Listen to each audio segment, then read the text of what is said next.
थी, किससे रिगार्डिंग थी वो, related to the, hello students, जो कल हम एंट्रीज डिस्कस कर रहे थे, those entries are related to realisation expenses. मैंने दो आपको वे बता भी दिए थे। सबसे पहले अगर फर्म पे करती है रियलाइजेशन एक्सपेंसेस तो एंट्री क्या होगी, जनरल एंट्री बताई थी, realisation account debited to cash और bank account is the payment made by the firm. लेकिन अगर फर्म के बिहाफ पर पार्टनर करे तो जनरल एंट्री क्या होगी, तब एंट्री बनेगी realisation account debited to partners capital. हम उसे पार्टनर के कैपिटल अकाउंट में क्रेडिट कर देंगे। जैसे नॉर्मल कोई लायबिलिटी कोई पार्टनर लेता है तब भी हम यही एंट्री बनाते हैं ना, वो भी तो फर्म की लायबिलिटी है जिसको कौन पे कर रहा है, एक पार्टनर।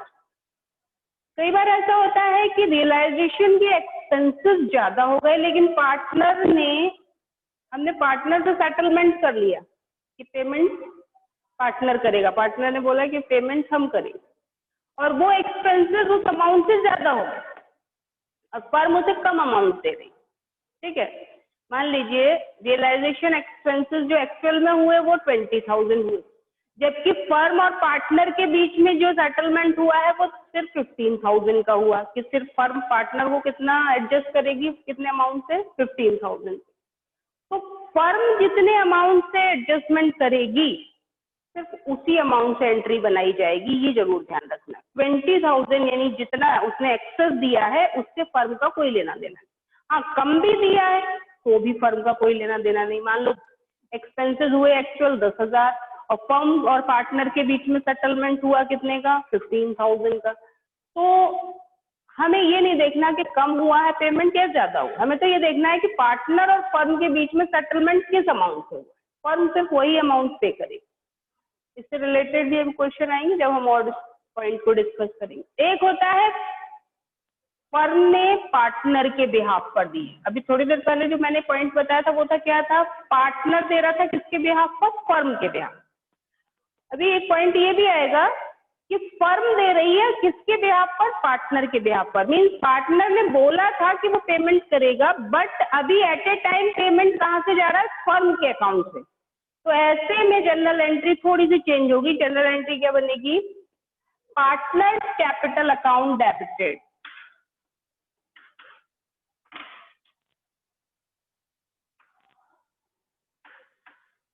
ठीक है, देने किसको है, एक्चुअल लायबिलिटी किसकी है, पार्टनर। तो अब यहाँ रियलाइजेशन का इससे कोई लेना देना नहीं, यहाँ फर्म के अकाउंट से पैसा जा रहा है, तो इसलिए फर्म अपने यहाँ कैश और बैंक अकाउंट को क्या कर देगी, क्रेडिट कर देगी, क्योंकि उसका कैश कम हो जाएगा ना, और वो किसके बिहाफ पर पे कर रही है, पार्टनर के बिहाफ पर। तो उन्होंने पार्टनर के अकाउंट को क्या कर दिया, डेबिट, और क्या एंट्री बनाई, to bank account, partner capital account debited to bank account. Being, इसकी नरेशन क्या होगी, being realisation expenses paid by the firm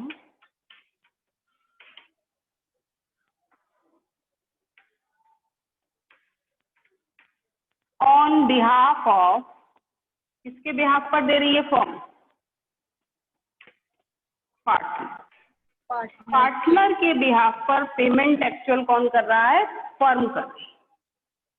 उस कंडीशन में आपको ये एंट्री ध्यान रखनी, और ये आपको बताया जाएगा क्वेश्चन में कि पार्टनर के बिहाफ पर फर्म दे रही है, फर्म के बिहाफ पर पार्टनर दे रहा है, फर्म क्या कुछ पे कर रही है। ये अलग अलग पॉइंट्स आपके होंगे जहां आपको ये ध्यान रखना है कि हमें इन डिफरेंट कंडीशंस में जनरल एंट्री क्या बनाना। अब आते हैं हम फर्स्ट क्वेश्चन पर। इतने दिनों से एंट्रीज को डिस्कस कर रहे हैं, अब आते हैं फर्स्ट क्वेश्चन पर। क्वेश्चन नंबर 1 देखिए, और एक ये चेंज क्वेश्चन आया हुआ है बेटा, तो पुरानी बुक से अलग है ये क्वेश्चन, तो आपकी पुरानी बुक में भी वैसे होगा, देख लीजिएगा।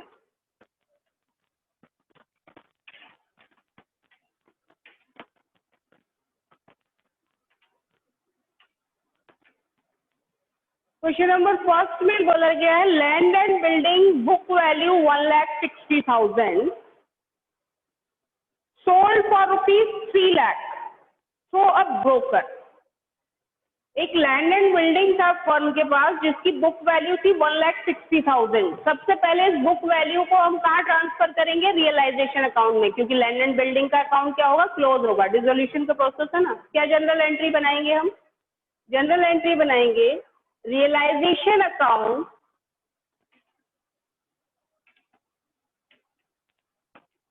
Debited to land and building account. क्या बुक वैल्यू थी उस लैंड एंड बिल्डिंग की? 1,60,000, 1,60,000। You have to make all these entries in a proper format of general.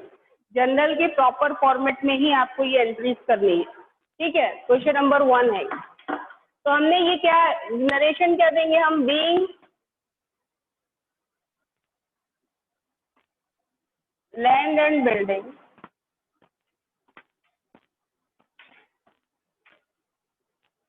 Account close and balance transfer to realization account। आप narration को अपने according change भी कर सकते हैं, कोई ऐसा हार्ड एंड फास्ट नहीं, उसमें एग्जांपल की हेल्प से, ठीक है।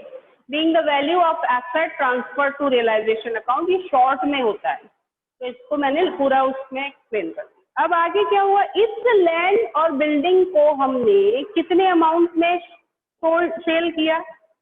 हमने सेल किया 3 लाख में, और एक ब्रोकर के थ्रू सेल किया। देखिए लिखा हुआ through a broker who charge 2% commission on the deal, जिसने डील पर कितना कमीशन चार्ज किया है?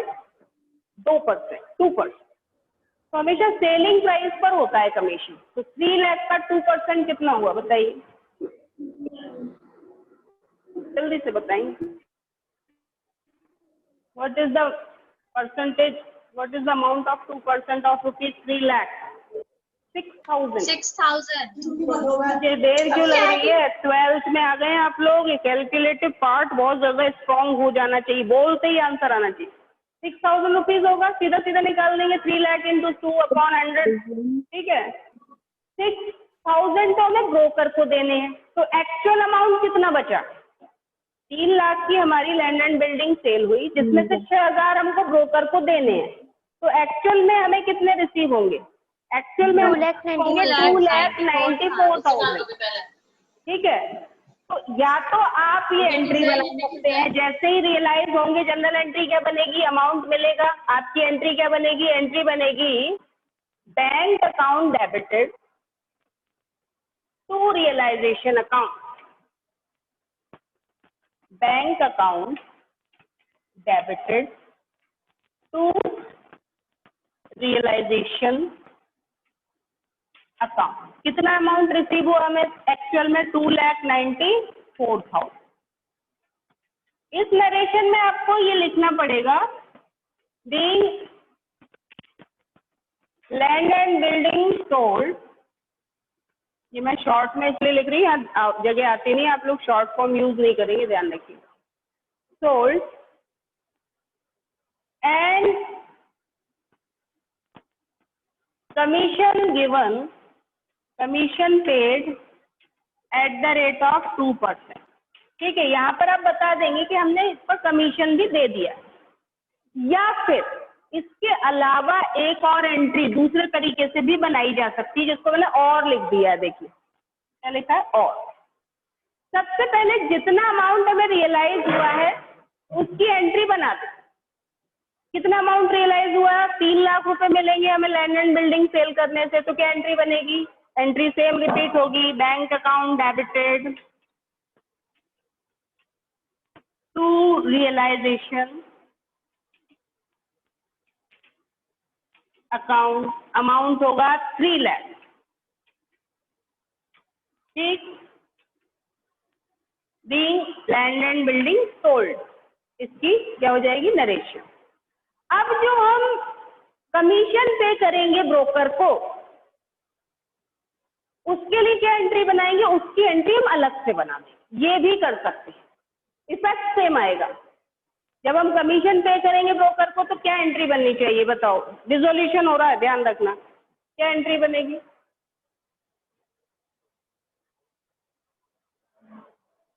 और ये ध्यान रखना कि कोई नया अकाउंट ओपन करना नहीं है। अगर हम नॉर्मली कोई ब्रोकरेज पे करते तो हम एंट्री बना देते ब्रोकरेज या commission account debited to bank account, लेकिन कोई नया अकाउंट ओपन नहीं करना, हमारी फर्म क्या हो रही है, डिसॉल्व। तो क्या एंट्री बनाएंगे? Realisation account debit to cash और bank account. Very good. Realisation account debited to cash account, debited to bank account. Bank और कैश कुछ भी लिख सकते हैं, लेकिन कोशिश करें कि हम किसके थ्रू करें सारी एंट्री, बैंक के। बैंक और कितना ब्रोकरेज हम उसे पे कर रहे हैं? 6,000। 6,000 सेम हुआ ना? देखो इफेक्ट कैसे सेम हुआ। ये एंट्री जाएगी क्रेडिट में 3 लाख की रियलाइजेशन के अकाउंट, और ये एंट्री जाएगी डेबिट में। तो डिफरेंस कितना रह गया? 2,94,000 का। या फिर आप सिर्फ ये एंट्री भी करेंगे तो ये भी ठीक रहेगी। तो हम नॉर्मली कोई एक चीज को अप्लाई करेंगे, ये नहीं कि ये भी कर दो और ये। आप किसी एक चीज पर के बेस पर ही, एक ही एंट्री के बेस पर क्वेश्चन सॉल्व करने की आदत डालें। दोनों ऑप्शन मैंने बता दिए हैं। आप चाहो तो डायरेक्ट ब्रोकरेज को माइनस करने के बाद एक्चुअल रियलाइज्ड अमाउंट के साथ आप एंट्री शो कर सकते हैं, और चाहे तो आप सेपरेशन कर सकते हैं, यानी एक्चुअली रियलाइज्ड अमाउंट को अलग शो कर सकते हैं और कमीशन जो हम पे कर रहे हैं उसे अलग एंट्री में शो कर सकते हैं। दोनों ही तरीके से आंसर पर कोई इफेक्ट नहीं आए। ठीक है, क्लियर हो गया ये सभी को? कोई डाउट है? बढ़े आगे क्वेश्चन में। नेक्स्ट क्वेश्चन बताओ मैं। चलिए question number 2। Question number 2 is related to realisation expense. इसमें 2-3 जो ट्रांजेक्शन है वो रियलाइजेशन एक्सपेंसेस से related transaction.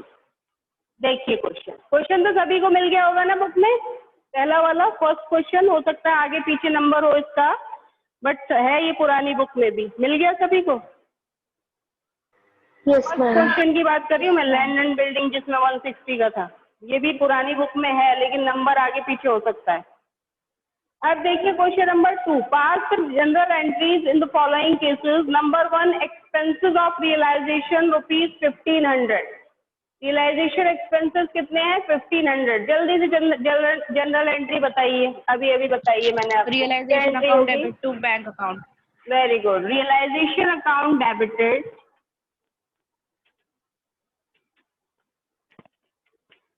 to bank account. How much amount we have paid for realization expenses? 1500. तो ये 1500 से एंट्री शो करेंगे। being realization expenses paid। अब यहाँ ये नहीं लिखेंगे कि paid by the firm, ये ऑब्वियस है। पेड लिख दिया, दैट मीन्स फर्म नहीं पे किया।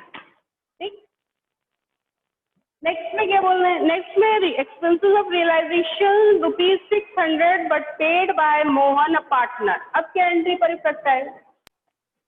Realisation account debit to Mohan's capital account. Very good. Realisation account debited to Mohan. यहाँ पार्टनर का नेम मेंशन किया गया है, तो आप नेम भी यहाँ पर मेंशन कर देंगे, to Mohan.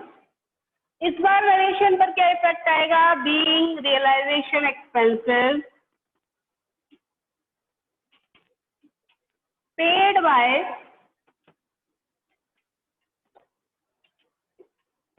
Bye the partner on behalf of. अब यहाँ लिखना पड़ेगा बिहाफ ऑफ फर्म। किसके बिहाफ पर दे रहा है पार्टनर? फर्म के बिहाफ पर, यानी देने फर्म को थे, लेकिन कौन दे रहा है? पार्टनर दे रहा है। How much amount he is going to give? 600। Clear सभी को? समझ आ गया ना ये दोनों चीजों का डिफरेंस? जो हम एंट्रीज डिस्कस कर रहे थे, सेम एज एंट्रीज ये आना स्टार्ट हो। अगला देखिए नेक्स्ट क्या है? नेक्स्ट ट्रांजेक्शन, बोलते जाओ, एंट्री करते जाइए। थर्ड में हम क्या करेंगे? थर्ड में है Mohan, one of the partner of the firm. Mohan जो कि फर्म का एक पार्टनर है, was asked to took into the dissolution of firm. उसने कहा है कि वो फर्म का डिसोल्यूशन कराए, for which he was allowed a commission of ₹2000, जिसके लिए फर्म उसे कमीशन देगी। कितना? 2000। क्या एंट्री बनेगी? आपको क्या लगता है? फर्म उसको 2000 का कमीशन दे रही है। अगर फर्म किसी पार्टनर को डिसोल्यूशन प्रोसेस कराने के लिए कमीशन दे रही है तो कैश में नहीं देगी, उसके अकाउंट से ट्रीटमेंट होगा। सेम नीचे वाली एंट्री आप रिपीट करेंगे। क्या एंट्री कर बनाएंगे? Realisation account debited to Mohan's capital account. To Mohan, ठीक, अमाउंट 2000। नरेशन क्या बनेगी इसकी? Being commission,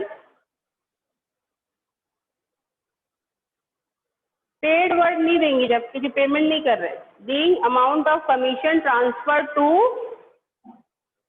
partners capital account, ये इसकी क्या हो जाएगी? नरेशन। नरेशन को मैं ओरली आपको बताती हूँ। अगला देखिए, बहुत इंपॉर्टेंट है, इसको जरा ध्यान से देख लीजिए। Question number second of D part, motor car of book value 50,000 taken over by creditors of the book value of 40,000 in full settlement. एक मोटर कार थी, यानी हमारे बिजनेस की एसेट थी मोटर कार, जिसको क्रेडिटर्स ने, जिनको हमें कितना देना था? 40,000 देना था, उन्हें हमने पैसे ना देकर के बदले में क्या दे दिया? मोटर कार दे दी। क्या दे दिया उनको हमने? एसेट दे दी। Asset. अब आप हमेशा ध्यान रखिए कि अगर किसी एसेट, किसी लाइबिलिटी के बदले में, एक्सचेंज में अगर हम एसेट देते तो इसके लिए कोई एंट्री नहीं बनती। क्यों? क्योंकि एसेट को हमने कहाँ ट्रांसफर किया होगा? रियलाइजेशन में, Realization. और लाइबिलिटी को क्रेडिट साइड। तो वो लाइबिलिटी Credit. एसेट का सेटलमेंट हो गया, क्योंकि हमें 10,000 का इसमें प्रॉफिट हुआ। प्रॉफिट हुआ या लॉस हुआ? पहले तो ये बताओ।